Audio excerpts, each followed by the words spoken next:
Bonjour à tous et bienvenue dans cette vidéo absolument exclusive que je fais pour la première fois. C'est la première fois que je parle vraiment sur YouTube publiquement de mon expérience avec la franc-maçonnerie. Car oui, j'ai été franc-maçon. Et oui, ça va certainement casser quelques mythes et croyances dans votre tête sur la franc-maçonnerie, que c'est vraiment pour une élite, que c'est seulement des personnes ultra riches qui sont dedans, que c'est seulement des politiciens qui sont dedans. Eh bien non, tout est faux, puisque il n'y a pas que ça, bien sûr, il y a des personnes haut placées de l'élite, de la politique, voilà, vous avez compris, mais c'est accessible à tous, entre guillemets, puisque j'y suis entré du haut de mes 28 ans, pas à l'heure actuelle, mais au moment où je suis rentré dedans, j'avais 28 ans. Je n'étais pas quelqu'un de célèbre, je ne faisais pas partie de l'élite ou quoi. J'étais juste ouvert d'esprit. Donc voilà, je l'ai été pendant 5 ans. Je vais vous raconter dans cette vidéo pourquoi je l'ai été, comment je l'ai été. Je vais vous raconter tout le processus que j'ai passé pour l'admission en franc-maçonnerie, l'initiation pour devenir apprenti. Et je vais aussi vous dire pourquoi j'ai pris la décision de quitter cette société secrète de mon propre gré. Alors tout d'abord, pourquoi j'ai voulu entrer dans cette société secrète? Déjà parce que on parle tellement dessus, on dit tellement de choses, tout et son contraire, que je me suis dit, au lieu de regarder les informations à droite et à gauche sur YouTube ou dans les livres ou dans je ne sais quel site, si je veux vraiment savoir ce qui se passe dedans, il faut que j'aille dedans. Et c'est vrai, et c'est comme ça pour tout. Ça revient au premier concept de qui est-ce que vous écoutez, d'où vient l'information que vous voulez apprendre, sur quoi que ce soit. Alors vous pouvez lire des tas de choses sur la franc-maçonnerie. Alors écoutez, je sais que c'est sujet à polémique. Tout ce que j'ai vu sur internet, sur la franc-maçonnerie, 90% des choses, je ne les ai pas vues en réalité lorsque j'étais dedans. Bon, mais là je m'évade, je vais déjà trop vite. Ralentissons. Pourquoi j'ai voulu entrer en franc-maçonnerie? Donc déjà pour ça. Et pourquoi j'avais envie de voir ce qui se passe vraiment là-dedans? J'ai toujours été baigné dans la spiritualité depuis mon adolescence. Et du coup, c'est comme ça que j'ai découvert un peu sur internet cette forme de spiritualité ésotérique, cette société secrète, bien qu'on l'appelle plutôt en tant que membre, on dit plutôt que c'est une société discrète. Elle n'est pas si secrète que ça aujourd'hui, c'est connu dans le monde entier. Et il y a bien plus de francs-maçons que vous ne le pensez. C'est possible qu'il y en a autour de vous sans que vous le sachiez, hein. Des amis, des collègues, des membres de votre famille. Moi, c'est ce qui m'est arrivé en rentrant dedans. Je me suis rendu compte que les francs-maçons étaient beaucoup plus nombreux que ce que je pensais et qu'il y en avait un dans ma famille en fait. Depuis 10 années, je ne le savais pas. Et après, je l'ai su. Et après, on a pu discuter aux fêtes de famille discrètement de ce sujet-là. Bref, voilà. Du coup, voilà, j'ai toujours été baigné dans la spiritualité. Je voulais en savoir plus. Je voulais quelque chose de plus pratique avec une sorte d'initiation. Parce que j'ai toujours aimé les rites de passage, les rites initiatiques. J'ai fait mes différents niveaux de Reiki. Du coup, voilà, je sais que les initiations, c'est assez fort. Donc, je me suis dit, bon, de toute façon, on peut lire autant de livres qu'on veut sur la franc-maçonnerie. Tant qu'on n'a pas vécu l'initiation, c'est pas vraiment en nous. Donc, j'étais sceptique. J'ai vu des bonnes choses, j'ai vu des mauvaises choses avant d'entrer dedans. Quand j'ai fait mes recherches sur Internet, j'ai vu des bonnes choses, j'ai vu des mauvaises choses.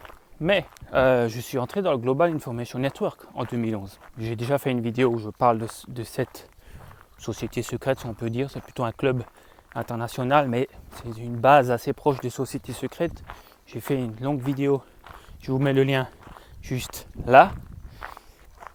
Et du coup, en étant dans le Global Information Network, j'ai donc appris ce concept de qui est-ce que vous écoutez. Et j'ai appris que si je voulais vraiment savoir ce qui se passe dedans, il fallait que j'aille dedans. Alors donc, lorsque j'avais 28 ans, j'ai pris la décision d'entrer en franc-maçonnerie. Alors comment j'ai fait pour entrer? Eh bien en fait, En fait, je vous ai raconté une bêtise au début de cette vidéo. Je vous ai dit que c'est la première fois que j'en parle, mais c'est pas vrai. J'ai déjà fait une vidéo. Je vous mets aussi le lien ici. C'est en fait un cours.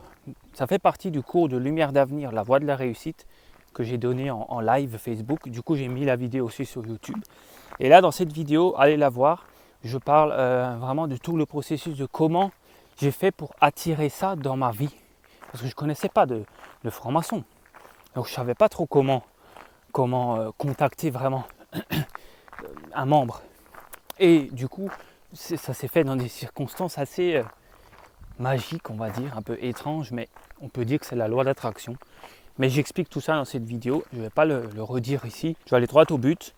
J'ai trouvé un franc-maçon. Voilà, si vous voulez savoir comment, allez voir cette vidéo. Et d'ailleurs, dans cette vidéo, je vous montre même la tenue de franc-maçon que j'avais. Je vous montre mon tablier, mes gants de franc-maçon. Donc, je rencontre un franc-maçon. Il m'explique, il répond un peu à mes questions. Et du coup, il m'introduit dans sa loge. Enfin, pas déjà dans la loge, mais il me fait rencontrer le vénérable maître à ce moment-là qui présidait la loge.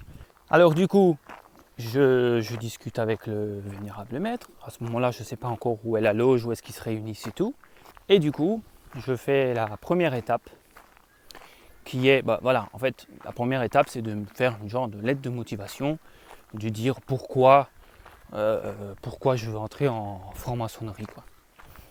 Et cette lettre, je l'ai écrite, et cette lettre ensuite est lue en tenue, en loge, sans moi, entre les francs-maçons de cette loge, et ils décident, tous les frères, on appelle frères, une assemblée de francs-maçons, c'est des frères.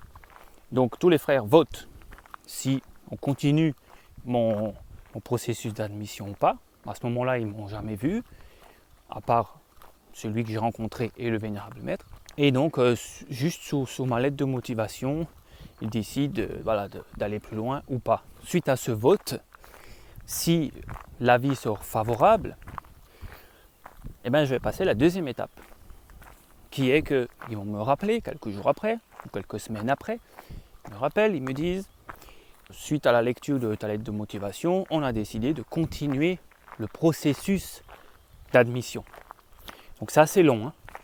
Du coup, la prochaine étape, c'est que 3 enquêteurs, entre guillemets, on appelle ça des enquêteurs, c'est des francs-maçons, des frères de la loge, qui vont venir me rencontrer, tous les 3 d'une manière séparée, pas le même jour, et chacun des 3 ne sait pas qui c'est les 2 autres enquêteurs, quoi. Donc j'ai 3 rendez-vous avec 3 personnes différentes que je ne connais pas. Ça se passe soit chez moi, soit dans un café. Donc, je crois que 2 fois, il y en a qui sont venus à la maison et une fois une fois chez moi, une fois je suis allé chez un d'entre eux et une fois c'était dans un café. Donc, tous les 3 me posent des questions diverses et variées sur ma vie déjà, sur ce que je fais professionnellement, si je suis marié, si j'ai des passions, ce que je pense de la franc-maçonnerie, pourquoi je veux entrer en franc-maçonnerie, qu'est-ce que je pense de la spiritualité, quel est mon point de vue un petit peu sur la spiritualité, sans parler de religion. Enfin, ils me demandent quand même de quelle religion je suis, mais on parle plus d'une spiritualité générale, ce qui me convient moi un peu mieux. Même si en franc-maçonnerie, en tout cas au rite auquel j'ai été, et je crois la plupart des rites qui sont produits en France, se font avec la Bible présente, la Bible ouverte au prologue de Saint Jean, toujours à toutes les tenues. Donc ça ne veut pas dire qu'il faut être chrétien pour être franc-maçon. Toutes les religions sont admises. Il faut juste croire en un grand architecte de l'univers. Il faut croire en quelque chose d'un petit peu supérieur à nos êtres humains et accepter de travailler les soirs de tenue avec la Bible présente et ouverte. Et donc je rencontre ces 3 frères, ils me posent des questions et ensuite les 3 vont faire un résumé de notre rencontre Et ils vont le lire. Tous les trois vont lire leur résumé, leur avis sur moi en tenue de loge. Et eux, ils vont aussi dire leur avis, si ça serait plutôt favorable, s'il serait plutôt favorable ou défavorable à mon admission. Donc, tout ça, ça se fait toujours sans que je sache. Les trois lisent leur truc en réunion avec les autres. Et là, ils font du coup un deuxième vote pour voir si on continue sur l'étape suivante. Étape suivante donc, parce que voilà, je suis accepté. Les trois votes sont plutôt favorables. Le vote général de la loge est favorable pour continuer les différentes étapes avant l'initiation. Et donc, on m'appelle pour passer la troisième et dernière étape avant l'initiation, qui n'est pas des moindres et qui fait un petit peu flipper tous les francs-maçons, tous les néophytes qui frappent à la porte. C'est le passage sous bandeau. Alors, le passage sous bandeau, ça fait un peu flipper parce que on est invité cette fois à se rendre à la loge. Donc, nous recevons pour la première fois l'adresse exacte de la loge parce qu'ils se réunissent. On nous dit de nous habiller sur notre 31. Mais encore une fois, je vous renvoie à ma première vidéo pour parler de la tenue. Et donc, tenue correcte exigée, à telle et telle heure, soyez à l'heure, soyez même à l'avance pour être sûr d'être à l'heure. Et là, le passage sous bandeau, comme son nom l'indique, c'est un passage qui se fait sous bandeau, c'est-à-dire les yeux bandés. Je vais à l'adresse, je frappe à l'heure précise, quelqu'un que je ne connais pas, encore donc un nouveau membre que je ne connais pas, qui m'accueille, qui m'ouvre la porte, qui m'explique un peu et qui me met un bandeau sur les yeux. Et du coup, il me guide avec les mains, il me prend les mains et il me guide pour avancer dans la loge, où il y a tous les francs-maçons autour. Et je m'assois en plein milieu de la pièce et j'entends plein de bruit autour. Je ne vois rien, je ne vois personne, je sens qu'il y a plein d'hommes autour de moi qui font du bruit, qui tout sautent un peu, qui bougent un peu. Voilà, j'entends qu'il y a du monde autour de moi. Alors là c'est très stressant, c'est des personnes qu'on ne connaît pas et qui vont nous bombarder de questions auxquelles on ne s'est pas préparé à l'avance. C'est des questions totalement improvisées qui peuvent être sur tout et n'importe quoi. Donc on m'a parlé du spiritisme, on m'a demandé quel était le dernier livre que j'ai lu. On m'a posé la question du racisme, qu'est-ce que je pensais du racisme. Enfin, des choses assez philosophiques, des questions profondes. Bon, heureusement que j'avais mes techniques de respiration, de sophrologie et tout ça, que je connaissais un peu le contrôle de mes émotions. Je prenais mon temps pour répondre aux questions, pour être le plus sincère possible. Parce que c'est ça, en fait, il faut être soi-même. Il ne faut pas jouer le jeu d'être quelqu'un d'autre pour essayer d'être admis, de se la jouer ou quoi. Il faut juste être soi-même. Donc, voilà. Je ne sais plus combien de temps ça a duré. La notion du temps, peut-être 20 minutes. Comme ça, je dirais. Et donc, après, la personne qui m'a accueilli, elle me reprend donc par les mains, me tire de nouveau dehors. Elle m'enlève le bandeau, donc au final, je n'ai vu que elle. Et elle me dit de rentrer chez moi. Et qu'on allait me rappeler le lendemain pour me donner une réponse favorable ou défavorable à mon initiation.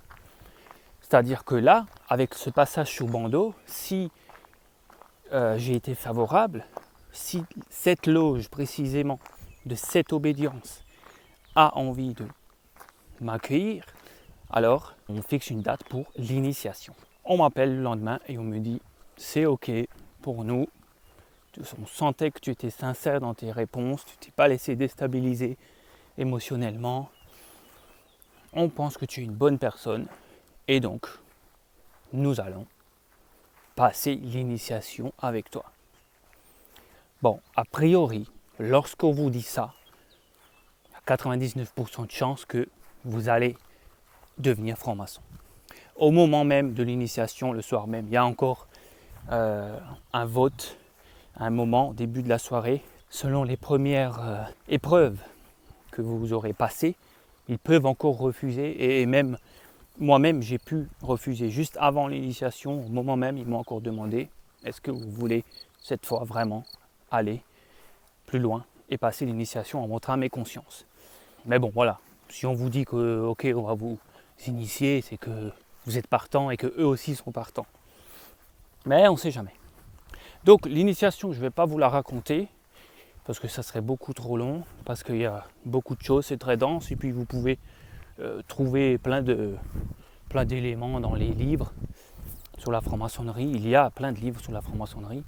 Mais bon, de toute façon, vous n'aurez pas l'équivalent émotionnel et énergétique que vous vivez avec l'initiation. Donc il y a plein de choses, il y a plein d'épreuves. C'est un moment riche qui prend, je crois, 1h30, 2 heures. C'est un rituel en fait. Vous faites plein de choses symboliques. Donc au début, je rentre encore avec les yeux bandés pour faire mes premières épreuves, avec notamment les 4 éléments, terre, eau, feu et air. Et ensuite, eh bien, quand vous êtes vraiment prêt à l'initiation et que tout le monde a validé, on vous enlève le bandeau et vous faites partie de la fratrie.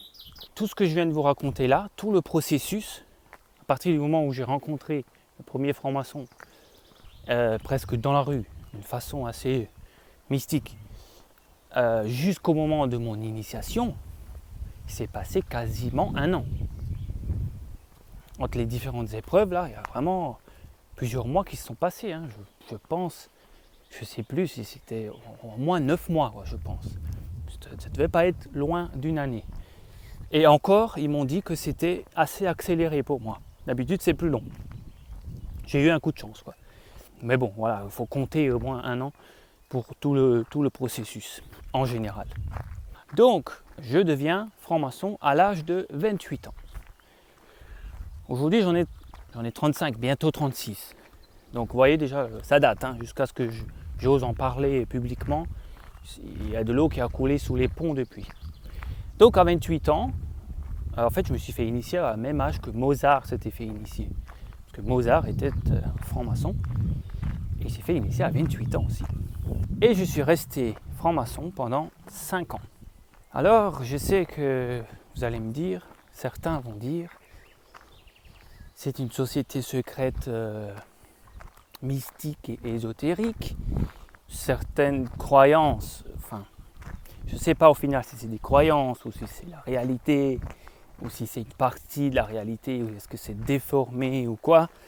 En tout cas, il y a beaucoup de gens qui pensent que c'est quelque chose de luciférien et qu'il y a une adoration à Lucifer. Il y en a d'autres qui disent que c'est Satan, le diable, mais bon, les principales, c'est quand même luciférien. Alors écoutez, on peut lire plein de choses sur Internet, comme dit, je les avais lues avant même de penser à rentrer dedans, hein. Toutes ces choses un peu négatives qui sont autour de la franc-maçonnerie, les rituels sataniques, rituels de sorcellerie, de magie noire ou de sacrifice. Écoutez, de mon expérience, je n'ai sincèrement, c'est vraiment sincère, je n'ai pas du tout vu ça pendant les 5 ans que j'étais dedans. Alors pour info, il y a beaucoup de niveaux dans la franc-maçonnerie. Tout dépend du rite qu'on fait. Bon, moi j'étais au rite le plus réputé, le rite écossais ancien et accepté, qui est composé de 33 degrés. En 5 ans, je n'ai vu que les 2 premiers degrés. Donc j'ai été apprenti pendant 2 ans. Et après j'ai été compagnon pendant 2 ans.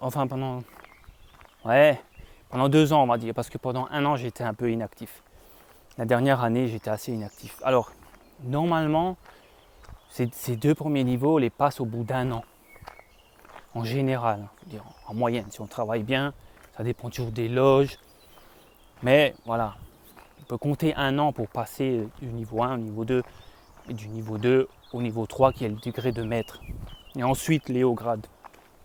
Mais du coup, moi j'ai fait 2 ans de chaque. Pourquoi ? Parce que j'ai déménagé entre temps. Et du coup j'ai dû changer de loge. J'ai dû faire des paperasses pour changer de loge, pour être admis ailleurs en France. Il y a plein de loges dans toute la France. Donc si je déménage, il va falloir changer de loge. Donc c'était un peu compliqué au niveau des paperasses. Du coup après il faut de nouveau se faire accepter entre guillemets dans une nouvelle loge. Bien sûr, on vous accueille à bras ouverts. Tu es un frère, donc que ce soit à l'autre bout de la France ou à l'autre bout du monde, tu es un franc-maçon, tu es un frère, tu es accueilli. Mais je veux dire, pour monter les niveaux, il faut toujours montrer ses preuves, il faut t'investir un petit peu, il faut travailler, il faut être présent à toutes les tenues. Donc ça, c'est la base. Et après, il faut aussi un peu travailler chez toi sur les planches. On appelait ça. Ça s'appelle toujours comme ça. Bref, voilà. Il fallait un petit peu faire ses preuves dans chaque loge. Donc, j'ai déménagé 2 fois ou 3 fois j'ai déménagé 2 fois et du coup, j'ai eu 3 loges différentes en 5 ans. Du coup, voilà, forcément, ça ralentit un peu la progression. Donc, vous allez me dire, alors, il y a ceux qui regardent cette vidéo, qui sont du côté c'est luciférien, c'est satanique et tout. Tu ne peux pas le dire, Francesco, parce que tu n'étais pas tout en haut. Les choses comme ça, noires, se passent tout en haut, dans les hauts grades. Bah écoutez, oui, là, honnêtement, je ne peux pas vous dire ce qui se passe dans les hauts degrés, puisque je n'ai pas été dans les hauts degrés. Mais dans tous les cas, je ne tiens pas à faire ni de publicité négative, ni de publicité positive pour la franc-maçonnerie. Dans cette vidéo, je veux juste vous partager mon expérience. Parce qu'il y a trop de gens qui jugent sans l'avoir fait. Que ce soit ça ou autre chose. Il y a trop de gens qui regardent des choses sur Internet et se disent « Ah ben c'est comme ça ». Ben non, c'est pas comme ça. En tout cas, de mon échelle, ce que j'ai vu, c'est que je croyais que c'était élitiste, je croyais que c'était que des gens riches qui pouvaient être dedans, que des gens de la politique, enfin qui pouvaient vraiment avoir un intérêt pour la franc-maçonnerie, enfin qui pouvaient amener quelque chose aux autres francs-maçons.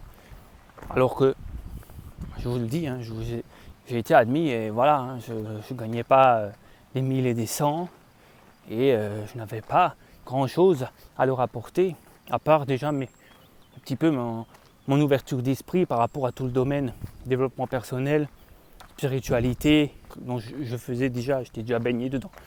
Donc voilà, déjà ça, c'est déjà un mythe qui est partout, qu'on voit partout sur la franc-maçonnerie et qui au final, il ne se trouve pas vrai. Alors maintenant, pourquoi j'ai quitté la franc-maçonnerie? Donc voilà, je ne veux pas faire de pub positive ou négative sur la franc-maçonnerie. Faites votre expérience. Si vous avez envie de lire des bouquins dessus, juste lisez des bouquins dessus, croyez ce que vous voulez, les différentes versions que vous pouvez voir. Et si vous avez vraiment envie de savoir ce qu'il y a dedans, allez dedans et restez-y plus longtemps que moi. Et vous en saurez plus que moi. Donc, est-ce que c'est bien? Est-ce que je peux le conseiller? Est-ce que je ne peux pas le conseiller? Ça dépend de chacun. Ça peut aussi dépendre de votre moment de vie.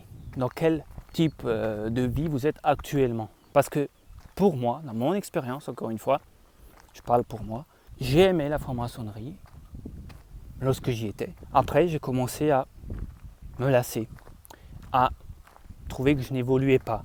Alors il y avait aussi des histoires dedans, il y avait toujours des prises de tête, comme toutes associations. Il faut savoir qu'officiellement c'est une association. Et partout où il y a une association d'êtres humains, il y a toujours des histoires, il y a les égos, les points de vue qui divergent. Donc voilà, ça j'ai vu dans toutes les loges, ça m'a aussi un peu saoulé.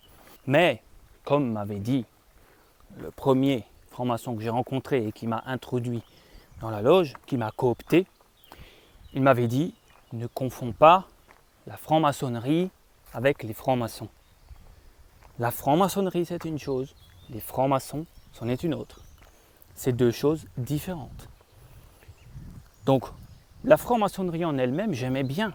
J'aimais bien tout le côté symbolique, tous les symboles qu'il y a, voilà, le fait de travailler sur soi, le fait de se construire par le symbolisme de la construction, c'est intéressant. Les francs-maçons, c'est des êtres humains. C'est des êtres humains comme tout le monde, avec leurs qualités et leurs défauts comme tout le monde. Donc forcément, j'ai eu plus d'affinité avec certains frères que d'autres. Ça, c'est normal. Mais bon, c'est pas ces histoires-là qui m'ont fait partir Au bout de 5 ans, non, c'est plutôt la méthode maçonnique qui ne me parlait plus, qui n'était en fait plus faite pour moi à partir d'un moment, c'est tout, je le ressentais plus. Je n'avais plus de feeling, tout simplement. Au début, j'étais passionné par les symboles, des fois j'allais juste sur Google Images, je tapais franc-maçonnerie et je regardais les symboles, les triangles, voilà, le compas, l'équerre. Et ça, j'aimais bien cette forme de spiritualité symbolique avec ces images. Et après, c'était plus pour moi. Donc c'est pour ça que je vous dis, à un moment de votre vie, peut-être c'est pour vous, à un autre moment, peut-être c'est plus fait pour vous. En tout cas, c'est ce qui m'est arrivé à moi. Alors, ce que vous lisez aussi sur Internet, ouais, les francs-maçons, ils sont tous, c'est tous des complotistes ils sont tous en train de vouloir diriger le monde et d'asservir les êtres humains. Arrêtez, ne mettez pas tout dans le même panier. Chaque être humain est différent. Il y a des bons et des mauvais partout. Il y a des gens qui ont envie de contrôler le monde qui ne sont pas francs-maçons, et qui ont du pouvoir et qui sont tout en haut de l'élite et qui sont bien en train de dominer le monde, mais qui ne sont pas forcément francs-maçons. Et il y a des francs-maçons qui sont très bons, qui sont humbles et qui, en tout cas c'est ce que j'ai vu à mon niveau, et qui essayent vraiment d'améliorer la société. J'ai vu des belles choses, j'ai vu des belles initiatives de la part de francs-maçons, de créer des associations pour les enfants défavorisés. Qu'est-ce qu'il y avait encore? Il y avait des francs-maçons qui avaient créé une association aussi pour les enfants malades. Ouais, il y avait des bonnes actions. Alors bien sûr, maintenant les complotistes qui regardent cette vidéo vont me dire oui, mais ça c'est une image pour faire semblant, pour paraître. Bah oui, on peut toujours trouver quelque chose. Il y a toujours une croyance et voilà, moi je vous dis mes faits, les faits. Je vous donne pas mon opinion, je vous donne des faits, c'est pas la même chose. Mais peu importe votre croyance, votre cerveau va toujours trouver une preuve de validation par rapport à votre croyance. Quoi que je dise, quoi que vous regardiez sur les francs-maçons, voilà, si vous avez votre croyance qui est déjà ferme, vous allez trouver tous les points qui convergent vers votre croyance. Alors, est-ce qu'on apprend vraiment des choses secrètes? Est-ce qu'on apprend vraiment des concepts très secrets dans la franc-maçonnerie? Alors, je vais vous répondre oui, quelques-uns, quelques petits concepts. Encore une fois, à mon échelle d'apprenti et de compagnon. Cependant, l'avantage numéro 1 que vous avez en tant que membre d'une société secrète, c'est d'une part les relations. Les relations que vous entretenez avec d'autres personnes qui ont un état d'esprit différent, peut-être de vos potes avec qui vous allez dans les bars le samedi soir, et peut-être un état d'esprit différent de votre famille qui est peut-être un peu cartésienne. Ça, c'est l'avantage numéro 1, c'est de commencer à fréquenter des personnes qui ont un état d'esprit un petit peu... Voilà. On sait maintenant qu'il n'y a pas que la matière qui existe. On sait qu'il y a autre chose.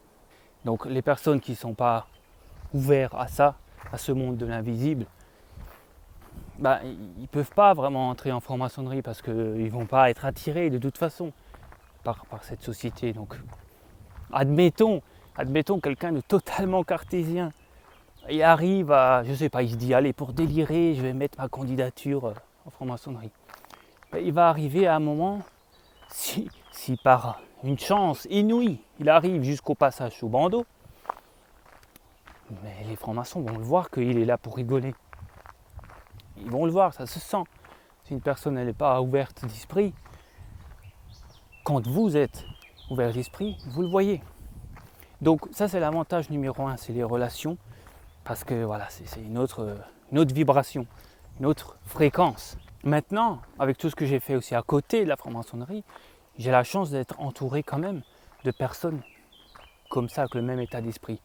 Donc cet avantage-là, j'en ai plus besoin dans une société secrète.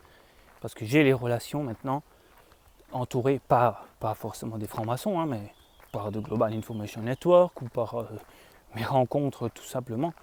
Je m'entoure maintenant de personnes comme ça. Donc j'ai plus besoin d'aller dans une société secrète pour avoir ce genre d'entourage. Le deuxième avantage majeur que vous avez réellement, c'est l'aspect énergétique, l'aspect vibratoire.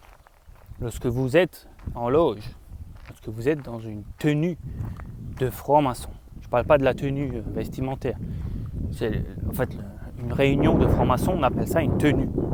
Donc quand vous êtes comme ça assemblés dans une pièce avec d'autres personnes éveillées, eh bien, il se passe un truc. Il se passe un truc au niveau énergétique, au niveau biologique, dans vos cellules, dans vos molécules. La vibration de votre ADN va être impactée par non seulement les personnes qui sont là, mais aussi les symboles qui sont là.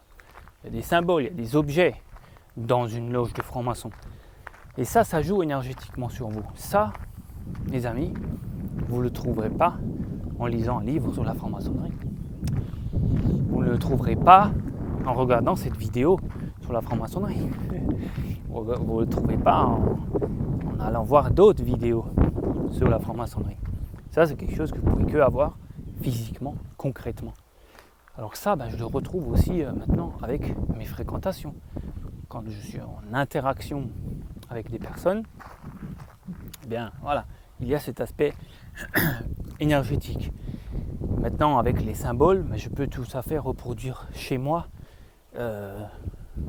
des objets des objets qui ont de l'énergie, les mettre en place d'une certaine façon pour pouvoir bénéficier de l'énergie de symboles ou d'objets. Donc voilà, tout simplement.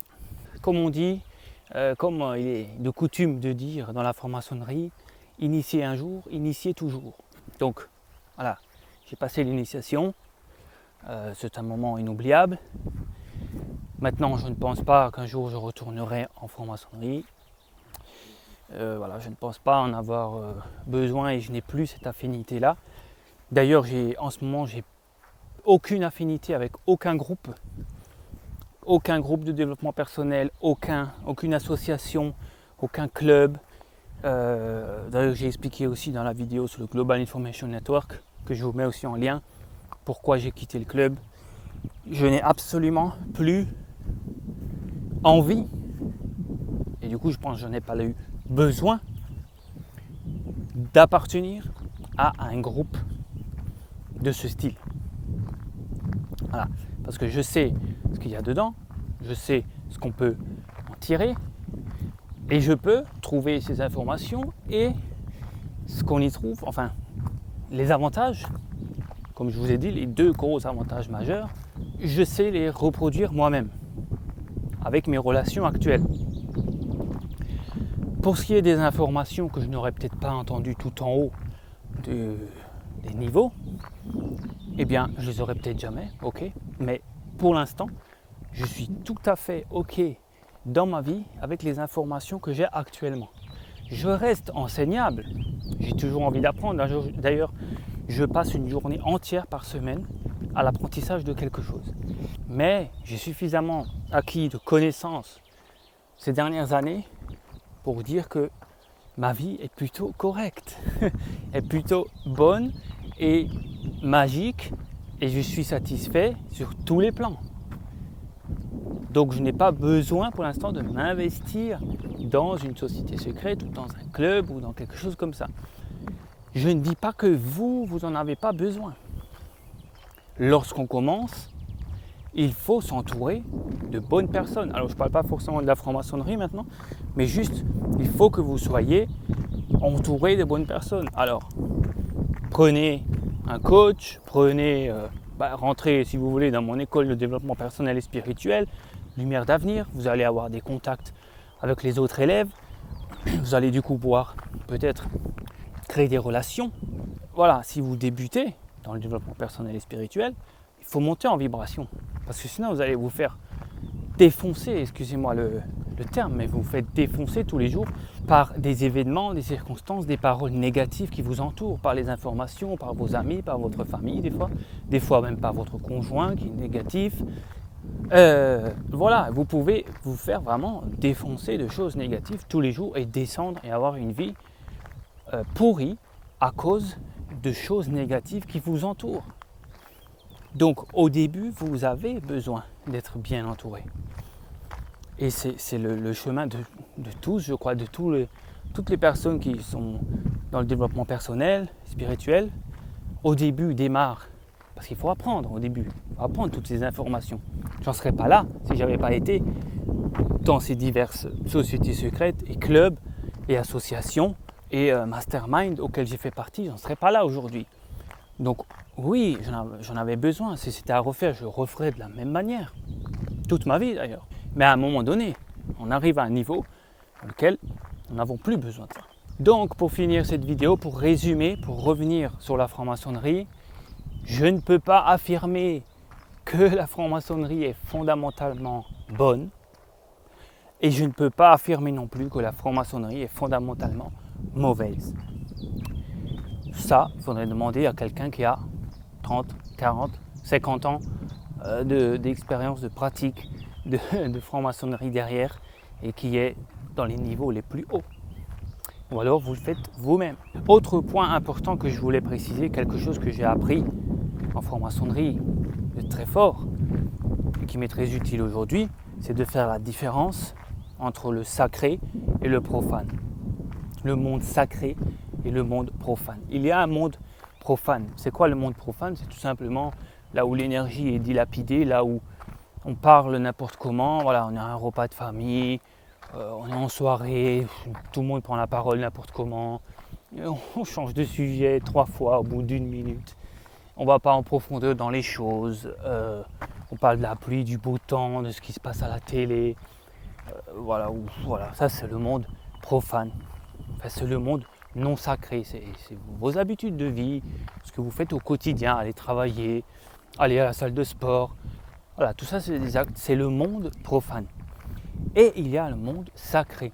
Le monde sacré, c'est quand on a une autre philosophie de vie, c'est quand on respecte la parole de l'autre, en tenue, chacun s'exprime à son tour, on demande la parole et on reçoit la parole ou pas, pour que chacun puisse s'exprimer librement et que la personne soit aussi écoutée. Et du coup, le monde sacré, c'est aussi prendre conscience de tout ce qui est au-delà de la matière, tout ce qui est énergétique, tout ce qui est un petit peu droit. Droit dans le sens ordonné, contrairement au chaos qu'on peut avoir dans notre monde de tous les jours, du monde profane. Voilà, c'est aussi bien sûr tout ce qui est d'ordre philosophique, spirituel, ésotérique. Tout ça, c'est partie du monde sacré. C'est deux choses différentes que j'ai ramenées maintenant dans ma vie d'aujourd'hui. Je fais la distinction entre les deux.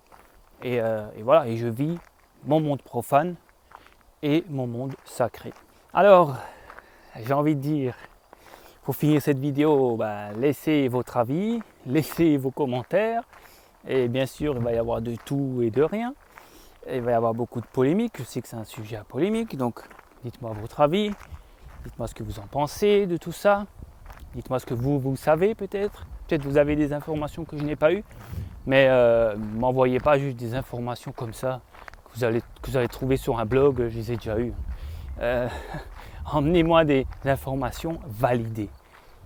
Pas des choses qui me font perdre du temps et perdre votre temps en me les mettant et ça ne nous fait pas avancer, quoi. En tout cas, si vous avez aimé cette vidéo, likez-la.